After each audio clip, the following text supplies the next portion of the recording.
Hallo en leuk dat je weer luistert naar de podcast Noordzeepoort, de toegangspoort tot de Noordzee. Deze aflevering is opgenomen op 11 oktober, live vanaf Noordzeepoort Conference in Terneuzen. Dat is een bijzondere datum, want dan vond de officiële opening van de Nieuwe Sluis Terneuzen plaats. Een van de grootste sluizen ter wereld.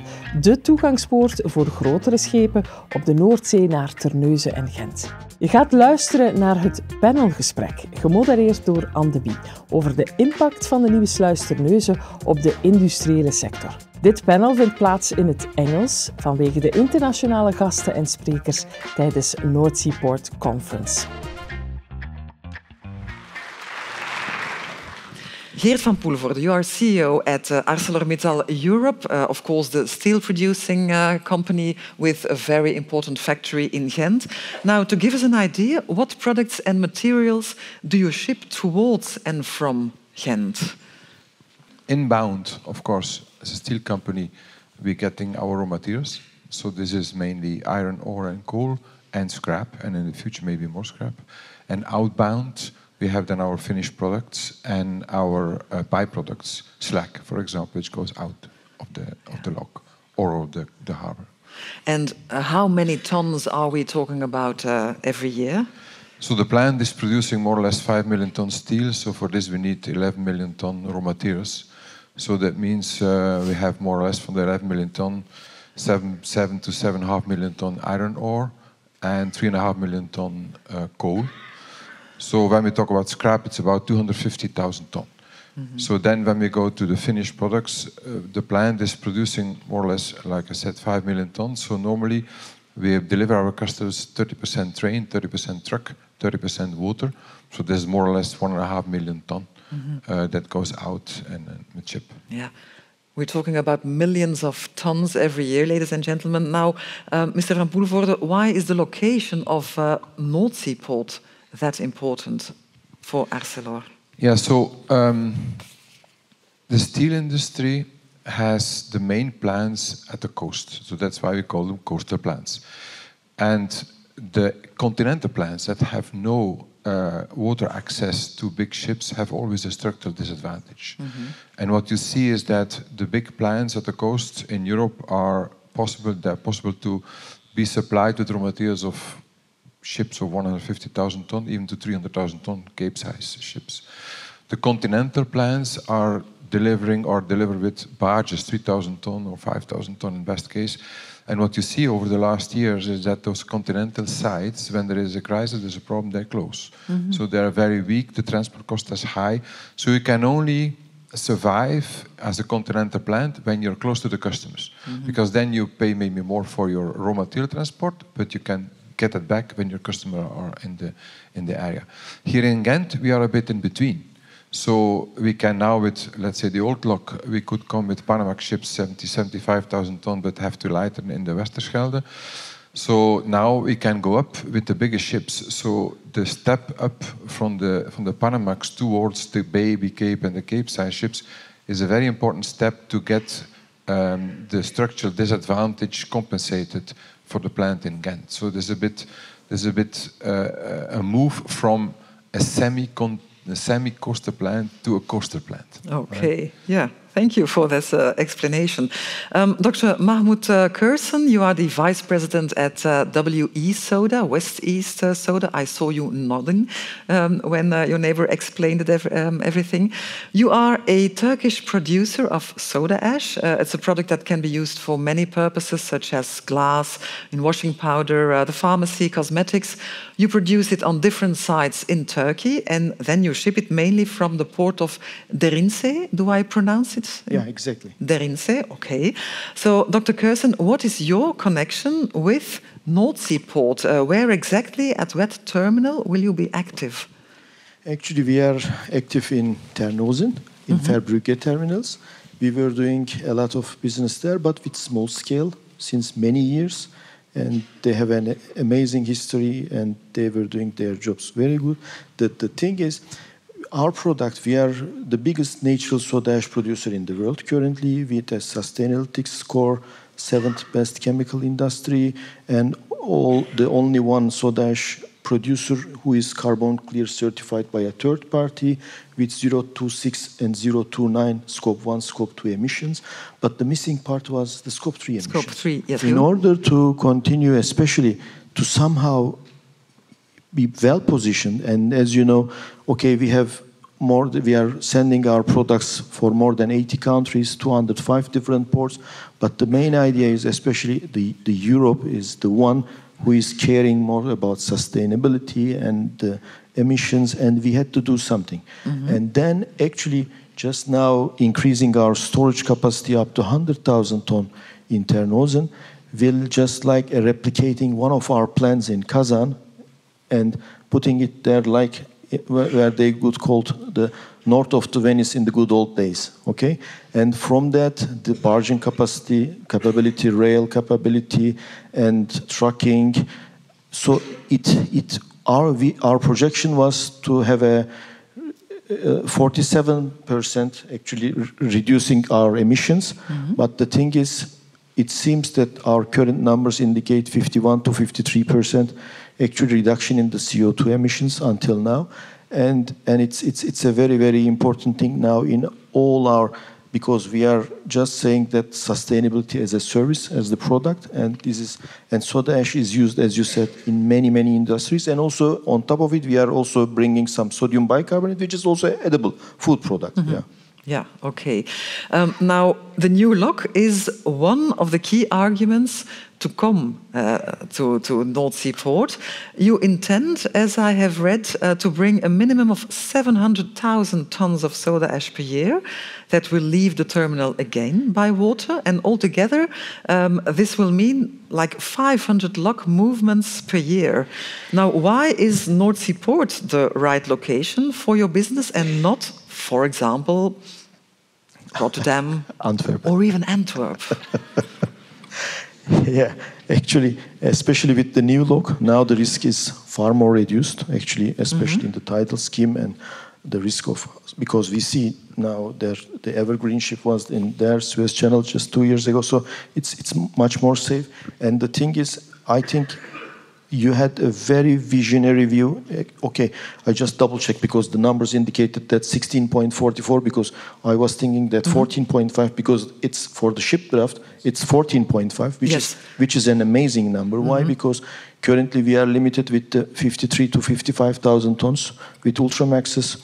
Yes, we can, but the thing is, if even, for example, 1 centimeter addition, and the channel itself 12.5 meter, but it was an amazing vision. So it's like the future, seeing the future. And now just even 1 centimeter will give us additional 65 tons, which means just only 1 meter of dredging, a future dredging, will bring us additional 6,500 tons, and which means further, actually just reducing further the emissions, carbon emissions, which will be all for us and for the safety, for the sustainability of all our customers and all the public. Yeah, it's amazing. Yes. So can you explain why? Because some people will think bigger ships, more emissions. Why is it the contrary? Just in order to give, I don't want to bore you with the numbers, but if you normally, theoretically, if you look for the 2018, 2019, we were bringing ships with 9,000, 10,000. A 9,000, 10,000 ship will be just burning up to 10 tons per day. But a handy size will burn 17 tons, but the Ultramax is burning only 22, 23. So if you do the math, there's a huge gap, and which makes this, and when we are now barging, and as you said, 90% of all the incoming product will be barged through here.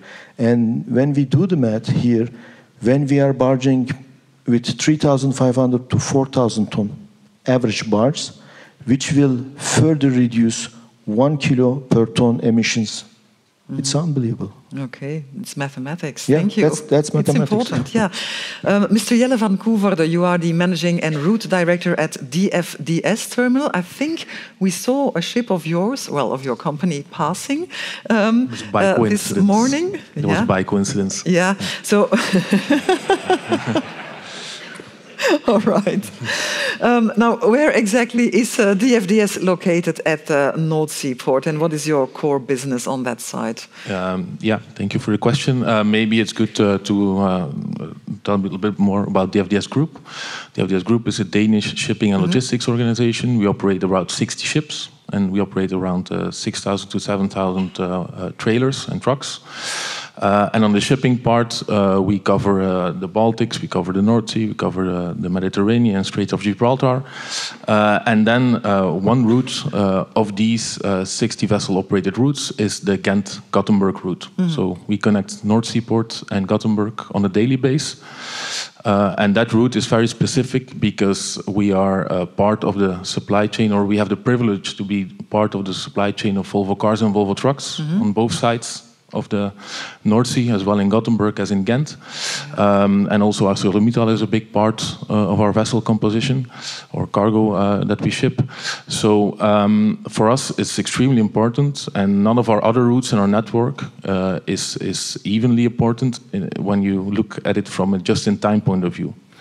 We have a 98% reliability KPI for our just-in-time sailings because we are delivering just in time and just in sequence into industrial production facilities. You said 98%, that's an incredibly high number. It's extremely important because our customers rely on that, and of course the new lock will help us significantly in that. So we operate about 350,000 square meters in the port of Ghent. Terminal, of course, vessel operations, rail operations, parts operations, and then we have a contract logistics and a JIT and GIS set up in the port of Ghent to support the land side for the automotive industry. Okay, you just say it like that. The new lock will be important, of course. Why exactly? Can you elaborate on that? Will this new lock be important to you? Will you have more ships, larger ships? Will things go more smoothly, less congestion? For us, there are a lot of advantages of the new lock. It sounds very fancy, but it's all about operational excellence. So for us, this new lock, it brings us more resiliency, which means that we will spend less time waiting for a lock. There will be more synergies with the other lock, of course. And we believe that we can save up to 1 hour per sailing between Ghent and Gothenburg or Gothenburg and Ghent, which means less time spent waiting, which means that you can also sail slower, which means that you burn less fuel. And together with our barge operations, we use that lock approximately 1,000 times per year. So that's quite significant if you can then save 1 hour each time. And in addition to that, it's the sustainability part. It's extremely important. We are looking into quite big investments in our vessels to make them zero emission. We are also part of a project there with the EU to invest in in ammonia-fueled vessels. And the Ghent-Gothenburg route is on the top of the list there. Okay, Mr. Van Poelvoorde, what will the new lock mean for ArcelorMittal? Bigger ships, more transport in one ship, lower costs. And as we mentioned, going up in the ladder of the coastal sides. So this is extremely important. But we have to use it for what it's built for, right? So that's why we have been discussing a lot. I heard also in the different speeches today, also on the ship, what is the next step? This is very important for us. First of all, I also want to congratulate Dan and all the people that worked on this. Is an amazing project. You should not underestimate this. We are in a protectionist world. We also, within Europe, we see more and more countries going to the inside again. So this is a project over the two countries, which is, for me, an amazing establishment. So now, when you do an investment of 1.2 billion, or even a lower investment, you have to use it, right? So you do not buy a Formula 1 car to drive 50 miles per hour. So now we have to use the lock, and this is important for us. Today, the ship there was, for me, expensive because it is not yet bringing where the lock is built for. And so when you ask me what is important today, nothing, because nothing happening. So now we have to get the biggest ships through. And so there are three dimensions, right? There's the length, the width, and the depth. So the first step is very simple.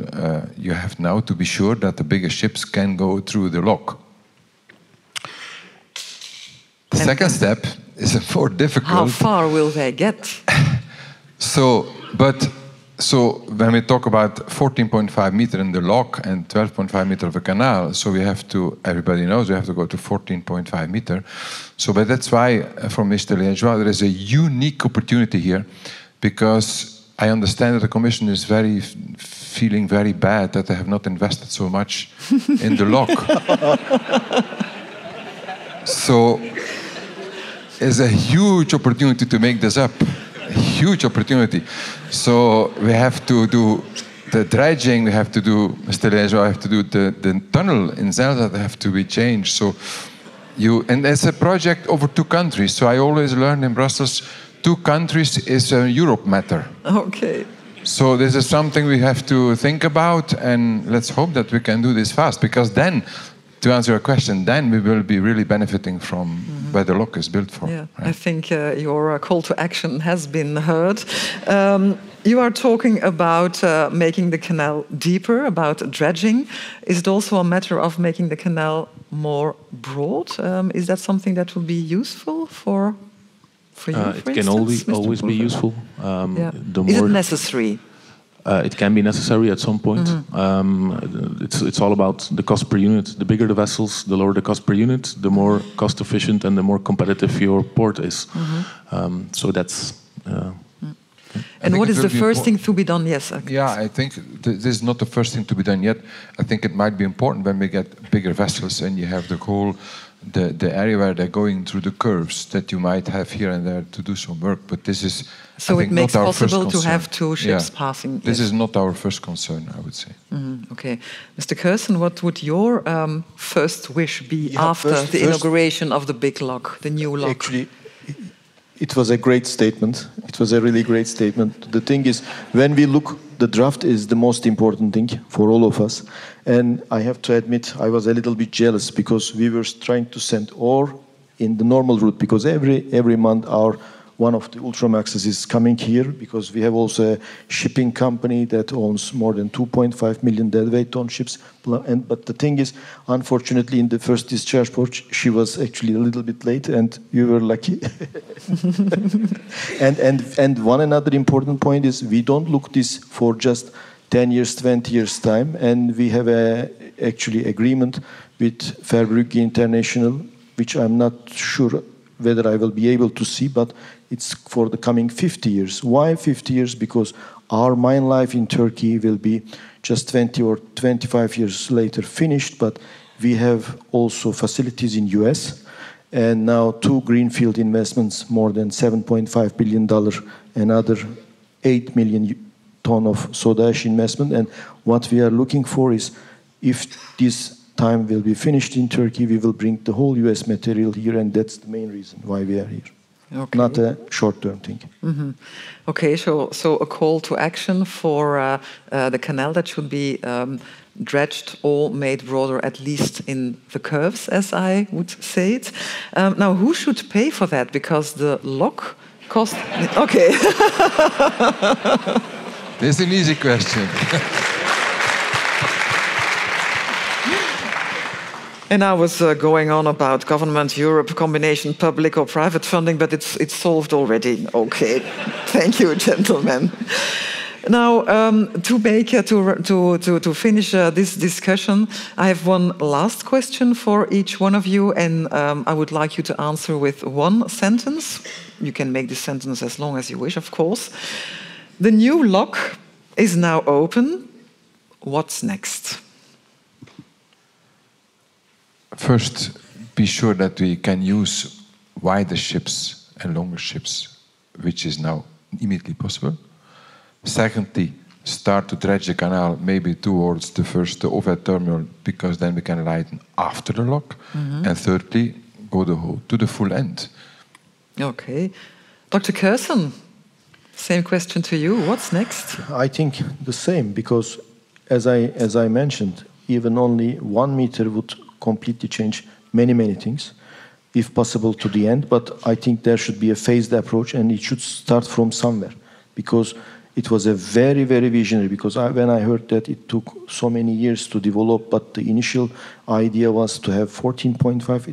It's appreciated, and it's very visionary. So I think now it's the time to think for the next steps, and I think it's the most important thing. Okay, Mr. Van Koevoorden. There was a question earlier about locks and old locks, but they didn't mention the age of the locks.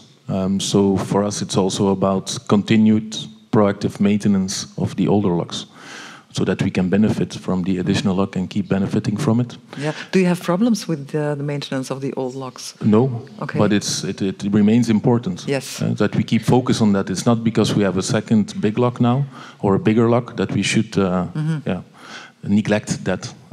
That's one. And if we have money to spare, then tunneling the canal would be nice. Okay, that's a very clear message from all three of you. Thank you for sharing that with us, Mr. Van Poelvoorde, Dr. Cuijsen en Mr. Van Koevoorden. Thank you. Give them a moment's applause. Bedankt voor het luisteren naar deze speciale aflevering van de podcast Noordzeepoort, de toegangspoort tot de Noordzee. Live vanaf Noordzeepoort Conference Terneuzen. Wil je meer weten over de realisatie van de Nieuwe Sluis Terneuzen of wat voor impact deze heeft op zowel de regio als internationaal? Zeker blijven luisteren.